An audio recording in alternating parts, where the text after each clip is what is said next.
Bom, com o objetivo de darmos um exemplo um pouco mais concreto, estudo de caso mais concreto sobre a aplicação dessas métricas do K-Core e do K-Shell, a gente resgata o artigo que já mencionamos em vídeos anteriores, ainda nessa aula, que foi um estudo bem interessante, explorando como a interação entre pessoas ocorria em um determinado evento, festival. Volto a frisar, né, esse paper, apesar de ser um paper clássico de 2010, acho que esse paper tem mais de 700 referências, citações, desculpe, é realmente um paper muito bacana, mas que essas técnicas elas têm uma aplicação muito interessante hoje em dia, principalmente na questão dos estudos relacionados com a propagação de contágios de doenças, como é o caso do SARS-CoV-2, da pandemia do Covid-19 que a gente está sofrendo. E aplicações de contact tracing são justamente aplicações dessa teoria. Pois bem, então vamos imaginar essa rede do artigo, né, que é a rede de contágio. A gente já mencionou anteriormente, aqui especificamente essas cores é uma escala do degree desses nós, aqui em vermelho varia de 1 a 50, então dá para ver que os nós que mais se destacam são esses aqui, esses quatro, na verdade são dois nós, né? Mas a pergunta que a hipótese, né, que a gente faz é quantos K-cores existem nessa rede? Quantas cascas nossa, assumindo que essa rede é uma cebola, quantas cascas existem nessa rede? Essas cascas elas podem também ser vistas como comunidades. E essas comunidades têm características. E como é que essas características estão variando? A gente pode pegar, essas características podem ser muito bem as métricas de centralidade que a gente já discutiu em vídeos anteriores. Mas antes disso, a gente precisa identificar essas camadas, né? Então, esse tipo de análise ele tem uma aplicação gigantesca, porque é uma análise genérica, se aplica a qualquer tipo de rede, pode nos remeter a identificar as comunidades mais importantes. Por exemplo, quem é o K máximo aqui, o K-core máximo, ou seja, o núcleo da nossa rede. Entender quem é o núcleo da nossa rede é muito importante. Se aqui a gente tivesse uma rede de Twitter de um determinado assunto, por exemplo, identificar o núcleo dessa rede poderia remeter, por exemplo, a usuários que são bots. E por acaso esses bots podem estar gerando fake news. Então, identificar isso realmente tem uma aplicação bem legal. Mas, focando nesse problema aqui do contágio, uma primeira estratégia que a gente pode fazer, e isso é genérico, volto a frisar, é tentarmos ver quantos K-cores existem nessa rede. Então a gente pode explorar, né, todas as funcionalidades que o NetworkX nos fornece. A gente não quer reinventar a roda, nesse caso. Se os métodos já estão implementados, vamos usar eles. Pois bem, então um desses métodos é o core number. A gente passa um grafo que acaba retornando para a gente um dicionário, né? Esse que tem aqui o método itens. O dicionário ele tem a chave e valor. Aí que eu estou só pegando os valores especificamente. Então, a gente vê aqui que, nesse caso, a gente tem 14 K-cores.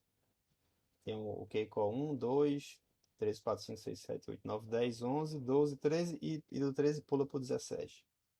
Ou seja, se eu pegar aqui o K-core 10, quem é o K-core 10? O K-core 10 é um subgrafo da minha rede, onde nesse subgrafo, cada nó que lá está tem pelo menos 10 vizinhos. E o K-core máximo que foi nessa rede foi o K-core 17. E da mesma forma do K-core 10, aqui significa dizer que é um subgrafo de G, onde aqui tem os nós que lá estão, e esses nós são o núcleo da rede, né, porque é o último K-core, eles têm pelo menos 17 vizinhos, 17 conexões. Isso é muito interessante, ou seja, são 14 camadas. Contando aqui, né, se a gente calculasse que o tamanho desse dicionário seria 14, ou seja, temos 14 camadas até chegar no núcleo duro da nossa rede. E eu pergunto, e quem é o núcleo duro da nossa rede? Novamente, muito simples, é só chamar o K-shell, ah, ou o próprio K-core, nesse caso, tanto faz, né? E lembrando que para o último, é, o último K-core, o K-core 17 é igual ao K-shell 17, né? Então, nesse caso aqui, tanto faz chamar o K-shell ou K-core. Nesse caso, 17 tem que ser o mesmo 17 aqui. Se eu quisesse do 13, eu tenho que chamar o 13, e por aí vai. Ou seja, esses números aqui são justamente os IDs dos nós da nossa rede, né? Aqui não dá para ver no slide anterior, mas vejam que cada nó ele tem um número, né? Esse número é justamente o rótulo, o label que está lá no nosso dataset, remetendo a um nó.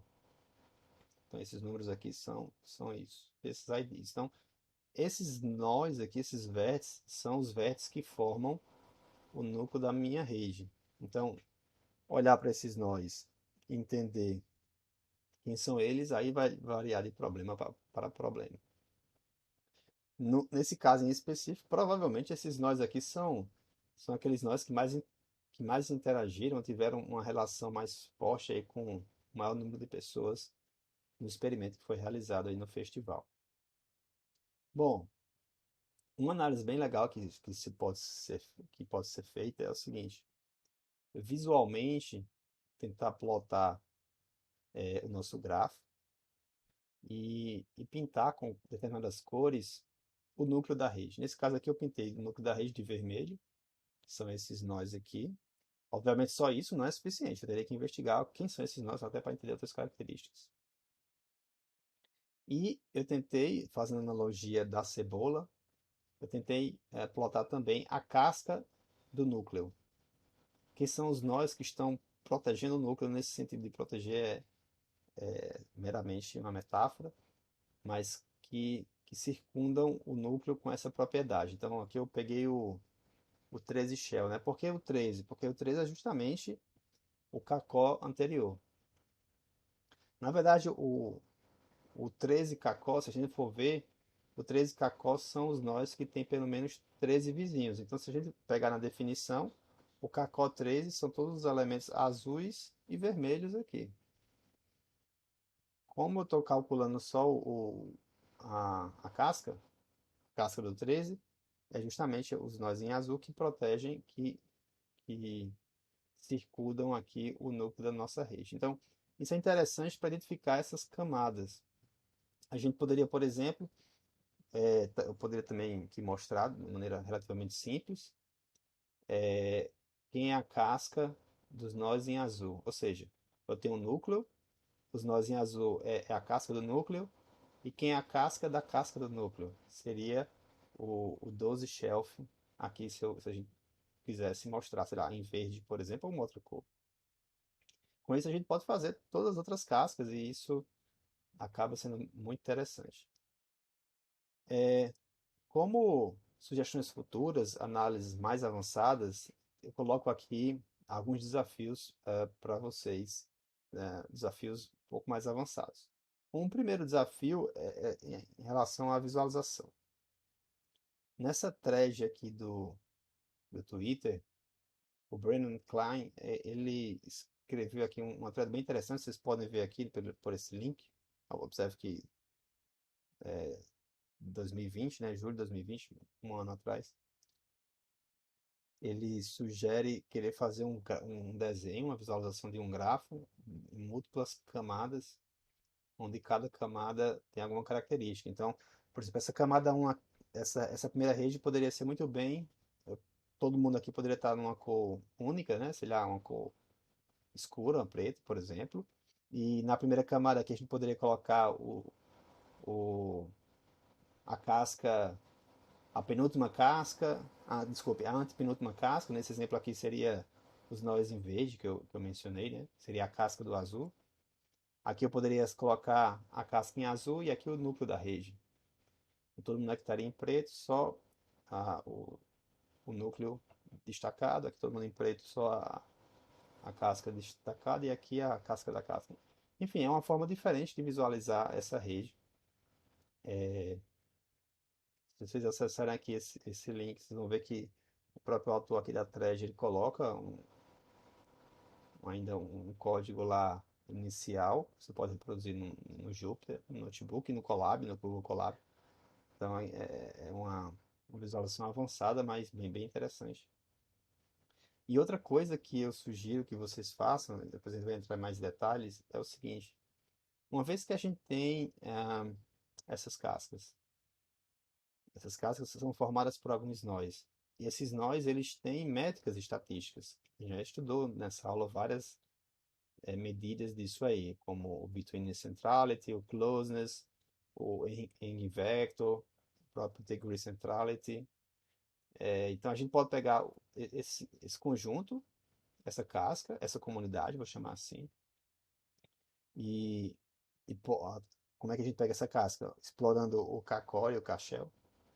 E a gente pode fazer essas análises da distribuição estatística dessas métricas para essas comunidades, tanto, ou seja, o PDF ou o CDF, e podermos comparar eh, essas análises estatísticas em diferentes camadas e tentar entender se existe um certo padrão aí de características nessas camadas, partindo de uma camada que está mais externa até chegar no núcleo da rede. Isso é uma análise bem interessante e acaba digamos aí, destacando a nossa avaliação que a gente faz quando se depara com um determinado problema.